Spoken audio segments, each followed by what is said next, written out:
So it doesn't matter how you've started, and it doesn't even matter where you are right now today.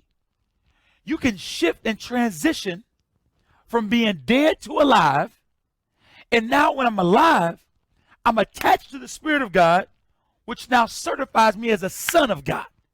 And as a son of God, that means I now have the inheritance that God says is mine. See, it all lines up.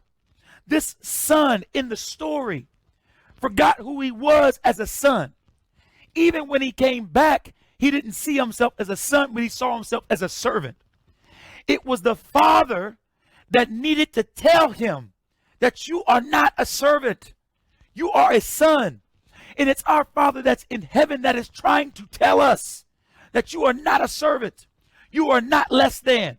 You are not an outcast, but you are a son.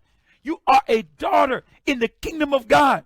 And because of that, you have rights. And God is wanting us to shift.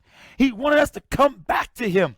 He's wanting us to have a humble heart, for us to forsake our previous way of doing things and to come running back and remembering that we are not servants, but we are sons.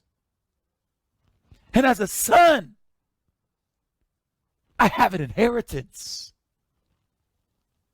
When I'm a son, I'm entitled to the inheritance of my father. Why? Because I'm a son. I represent my father. That's what a true son is.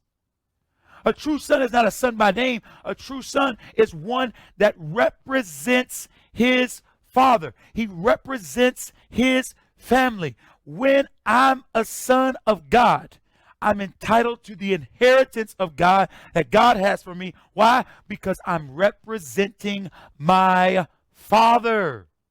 Because God is always going to push us into places where we represent him effectively according to who he's called us to be.